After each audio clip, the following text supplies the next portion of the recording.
नमस्कार दोस्तों कैसे हैं आप सब। आई होप कि आप लोग अच्छे होंगे।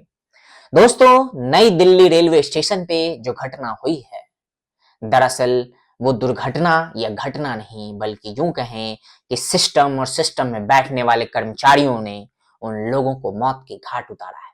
चाहे किसी को बुरा लगे, अच्छा लगे, लेकिन सवाल पूछे जाएंगे दोस्तों। और मैं आज की इस वीडियो में ये सारे सवाल उन सारे लोगों से पूछूंगा जो लोग भी इस घटना के लिए अकाउंटेबल हैं। I will ask to every person who is responsible and I will hold them accountable who is responsible for this incident। ये जो घटना हुई है, ये जो दुर्घटना हुई है दोस्तों, ऐसा नहीं है कि ये बस ऐसे ही हो गई, क्योंकि जिस तरीके की जानकारी निकल के आ रही है उससे पता चल रहा है कि नई दिल्ली रेलवे स्टेशन पे यात्रियों की संख्या काफी ज्यादा हो जाती है और जो यात्री थे वो मगध ट्रेन पकड़ने वाले थे। फिर लास्ट मोमेंट में ट्रेन का प्लेटफॉर्म चेंज करना, लास्ट मोमेंट में प्लेटफॉर्म चेंज करने की अनाउंसमेंट करना, इस बात को जानते हुए भी कि प्लेटफॉर्म पे लोगों की जो भीड़ है वो काफी ज्यादा है। जब रेलवे के कर्मचारियों को इस बात का पता था और उन्हें पता होगा, क्योंकि वो लोग उस स्टेशन पे थे, नई दिल्ली रेलवे स्टेशन पे वो कर्मचारी थे और उन्हें इस बात का मालूमात होगा कि भीड़ कितनी है, कितनी बड़ी संख्या में लोग उपस्थित हुए हैं, जो लोग अपने गंतव्य, अपने डेस्टिनेशन जाने के लिए नई दिल्ली रेलवे स्टेशन पे ट्रेन पकड़ने आए हैं, उन सबको ट्रेन पकड़ना होगा। तो फिर आखिर उस प्लेटफॉर्म पे जितने भी कर्मचारी थे, उन्होंने इस बात की व्यवस्था या इस बात की चिंता क्यों नहीं की, इस बात की जिम्मेदारी क्यों नहीं ली कि उन यात्रियों को सही तरीके से ट्रेन पकड़ने में मदद की जाए। या फिर अगर लास्ट मोमेंट में, लास्ट मिनट में प्लेटफॉर्म चेंज किया भी गया तो ये अनाउंसमेंट क्यों नहीं किया गया कि आप लोग शांति व्यवस्था बनाए रखें,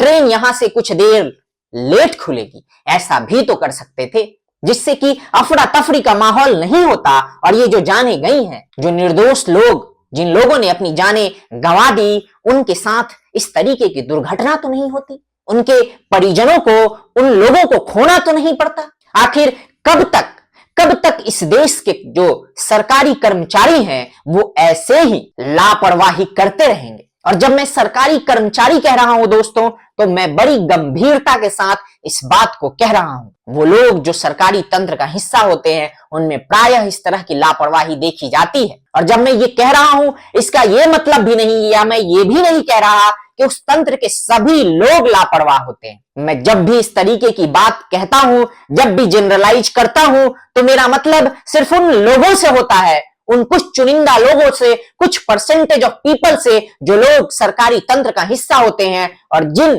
कुछ लोगों के कारण इस तरीके की दुर्घटना घटित होती है। आखिर ऐसा क्यों हुआ कि जो सिस्टम इस दुर्घटना के घटने के बाद बना, जिसमें लोगों को लाइन बना के प्लेटफॉर्म पे भेजा जाने लगा, वो क्या पहले नहीं हो सकता था? क्या होता, कुछ लोगों की ट्रेन छूट जाती, लेकिन इस तरह की दुर्घटना तो नहीं होती। दूसरी बात, अगर लोगों को, वो लोग, जो लोग उस प्लेटफॉर्म पे उस समय ये सारा देखभाल करने के लिए थे, जिनकी जिम्मेदारी थी प्लेटफॉर्म पे आने वाले यात्रियों की सुरक्षा व्यवस्था इत्यादि मुहैया कराना, उन्होंने शायद इस बात की परिकल्पना नहीं की होगी। या फिर कहीं ऐसा तो नहीं कि उन लोगों को फर्क ही नहीं पड़ता, क्योंकि ऐसा नहीं है कि ये एकमात्र घटना है। इससे पहले भी हमने कई सारी ऐसी घटनाएं देखी हैं, और जब इस तरीके की घटना एक सर्टेन टाइम के बाद बार बार रिपीट होती हैं, तो क्वेश्चन सिर्फ कर्मचारियों पे ही नहीं, सिर्फ उन लोगों पे ही नहीं होता जो सरकारी तंत्र में बैठे हों, चाहे वो किसी भी मंत्रालय, किसी भी डिपार्टमेंट का हिस्सा हो। लेकिन बात यहाँ रेल डिपार्टमेंट से हो रही है, रेल मंत्रालय के लोगों से हो रही है। इसलिए जब इस तरीके की रेल दुर्घटनाएं एक सर्टेन टाइम पे बार बार घटित होती हैं, तब सवाल रेल मंत्री पे भी उठता है, क्योंकि ये पहली घटना नहीं है दोस्तों जब ऐसा कुछ हो रहा है। इससे पहले भी हमने देखा है कि किस तरीके से रेल दुर्घटनाएं कुछ समय से होती आ रही। हमने ये भी देखा है कि किस तरीके से लोग आए दिन वंदे भारत और इस तरीके के ट्रेनों पे पत्थरबाजी करते हैं, लेकिन उनका कुछ भी अभी तक क्लियर नहीं हो पाया कि आखिर वो कौन से लोग हैं जो ट्रेनों पे पत्थरबाजी करते हैं। इन सब के लिए मंत्री जी को दोषी ठहराया जाएगा, क्योंकि जिस तरीके की लापरवाही आए दिन रेल कर्मचारियों के द्वारा की जाती हैं। और मैं बार बार ये कह रहा हूं कि जब मैं रेल कर्मचारी बोल रहा हूं तो मैं सभी कर्मचारियों से मेरा तात्पर्य नहीं है, मैं सिर्फ उन लोगों से मुखातिब हूं जो लोग अपनी ड्यूटी को जिम्मेदारी के साथ, अकाउंटेबिलिटी के साथ नहीं फॉलो करते, बल्कि वो लापरवाही के साथ बस ये समझते हैं कि उनका काम है जॉब पे आना और चले जाना टाइम पास करके। जिनको इस बात का गुमान होता है कि अब चूंकि वो सरकारी तंत्र का हिस्सा है तो उन्हें कोई निकाल नहीं सकता, इसलिए वो नौकरी सही तरीके से करें, अकाउंटेबिलिटी के साथ करें, रिस्पॉन्सिबल होकर करें या ना करें, वो बस अपनी ड्यूटी परफॉर्म कर देंगे, इससे उनका काम बन जाएगा। तो ये रेल मंत्री जी की जिम्मेदारी बनती है, ये अश्विनी वैष्णव जी की जिम्मेदारी बनती है।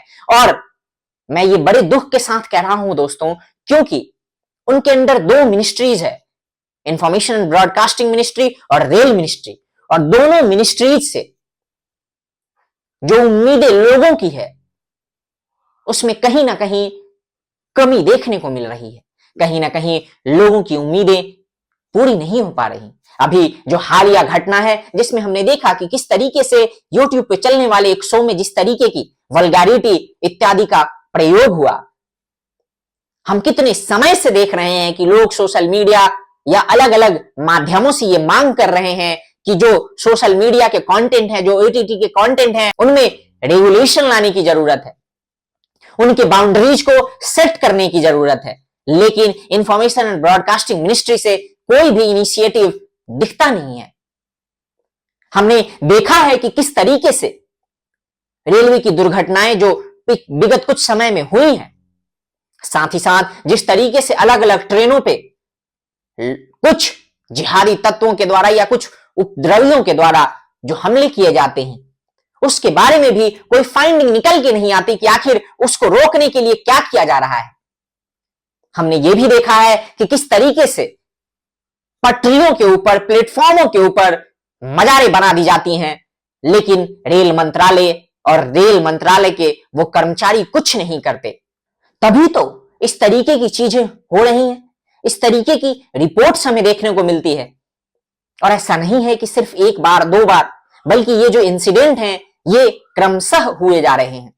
तो आखिर कहीं ना कहीं उन्हें सोचना होगा कि आखिर वो ऐसा क्या नहीं कर रहे जिसके वजह से ये सारी चीजें हो रही हैं।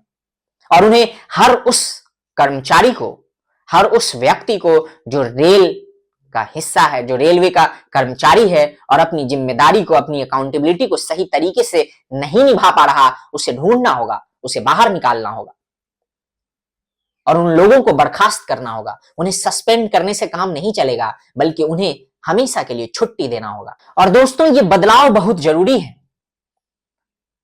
क्योंकि ये जो सिस्टम बना हुआ है जिसमें सरकारी तंत्र में बैठे लोग, जिनकी एक मानसिकता डेवलप हो गई है, जो अपने आप को सरकारी बाबू समझने लगे हैं, उन सब के सोच में बदलाव लाने का ये सबसे सही समय है। और यही समय है, I am just forgetting the name of that country, जिसने अपने ब्यूरोक्रेसी में रिफॉर्म्स किए हैं।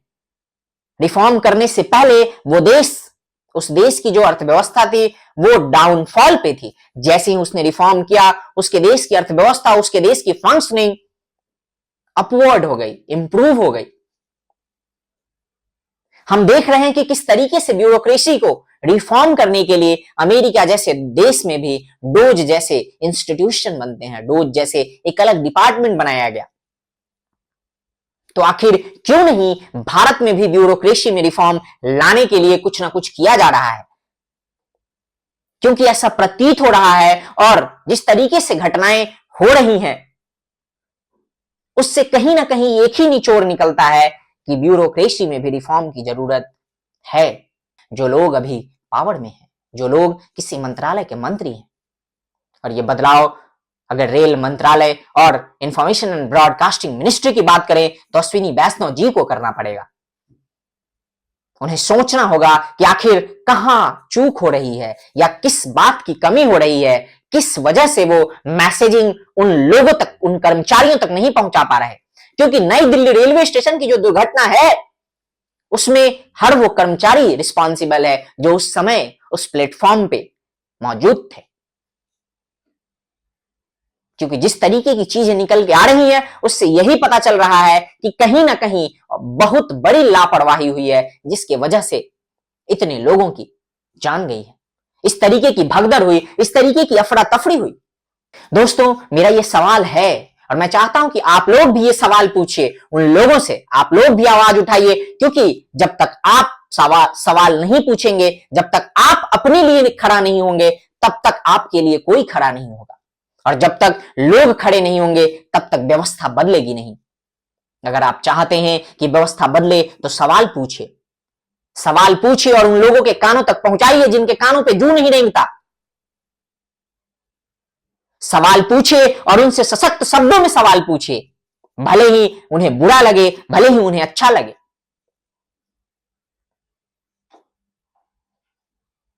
क्योंकि लोगों की जान इस देश में बहुत कीमती है। मैं बस इतना ही कहना चाहूंगा, जिन लोगों ने भी अपनी जान गंवाई है उन सब के लिए बस मैं इतना ही कहना चाहूंगा कि भगवान उन्हें शांति दे और उनके परिजनों को इस मुश्किल घड़ी में लड़ने का हौसला दे, उनके परिजनों को संबल दे। बाकी फिलहाल के लिए बस इतना ही। मिलते हैं अगले वीडियो में। टिल देन, जय हिंद, जय भारत, नमस्कार।